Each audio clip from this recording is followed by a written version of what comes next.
আগামী দিনে তৃণমূলের পাশে থাকবেন, মমতা ব্যানার্জির পাশে থাকবেন, মমতা ব্যানার্জি উন্নয়নের সাথে থাকবেন, এই আবেদন রেখে আমি আমার ছোট বক্তব্য শেষ করলাম। নমস্কার, জয় হিন্দ, বন্দে মাতরম, মমতা ব্যানার্জি জিন্দাবাদ, জয় বাংলা।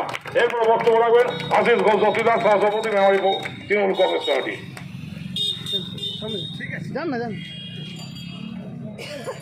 আমাদের গত 11ই ডিসেম্বর হতে যে বঙ্গধ্বনি যাত্রা আমাদের সূচনা হয়েছে, আজ আমরা মেমারি শহরের 10 নম্বর ওয়ার্ডে সিধু কানু মূর্তির পাদদেশে এসে আমরা উপস্থিত হয়েছি।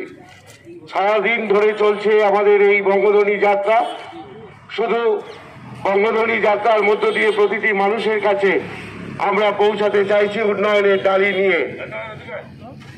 বঙ্গধ্বনি যাত্রার শেষ প্রান্তে এসে আমাদের এখানে মহাদেব টুডু আছেন, নয়ন দা আছেন, অচিত চট্টোপাধ্যায় শহর সভাপতি আছেন, সুপ্রিয় সামন্ত আছেন, স্বপন ঘোষাল জেলার নেতা আছেন। শুধু একটা কথা ঘোষণা করার জন্যই আমি সকলের উদ্দেশ্যে বলি যে এই মূর্তি স্থাপনের জন্য আমাদের কাছে মহাদেব দা গেছিলেন সহযোগিতা করবার জন্য।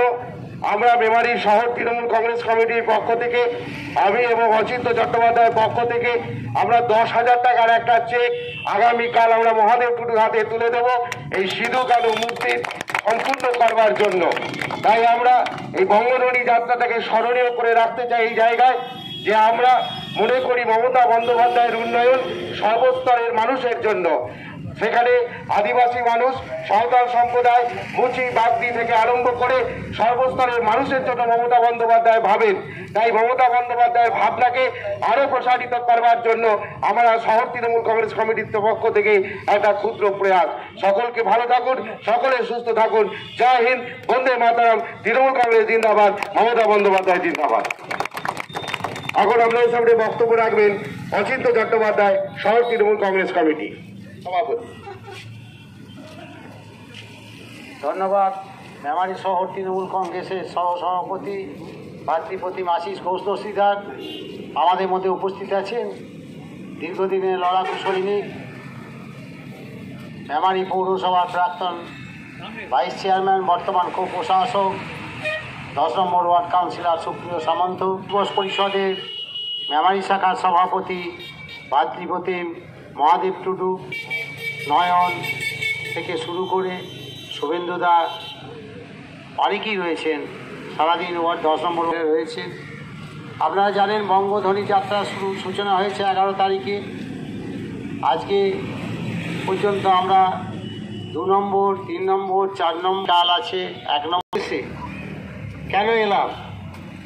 যেদিন মহাদেব আমাদের কাছে গিয়ে বলল যে আমরা সিধু কানুর একটা মূর্তি বসাবো, আমরা বললাম এটা গর্বের বিষয় মেমারির কোন জায়গায় তোমরা বসাতে চাইছো ভাই? ওরা বলেছিল দীর্ঘদিন থেকে আমাদের দাবি মেমারি হসপিটাল মোড়ে। আমরা বলেছিলাম যে হসপিটাল মোড়েই হবে, তার জন্য যা যা সহযোগিতা করার আইনগত দিক আমরা দেখব, এই জায়গায় দরকার খুব ভালো। মেমারি প্রবেশ দ্বারে, মেমারির প্রবেশ মুখ হচ্ছে মেমারি হসপিটাল মোড়ের এই জায়গায় 2 জন বীর শহীদকে উৎসর্গকৃত করতে পেরে, তাদের মূর্তি স্থাপন করতে পেরে মেমারির মানুষ হিসাবে আমি গর্ববোধ করছি। এরকম কাজ, মহৎ কাজ আমাদের মহাদেবকে বলবো, ভাই তোমার মাথায় এই যে চিন্তা, এরপর আদিবাসী সমাজের জন্যে যা যা করার আমি এই পাশে আছি।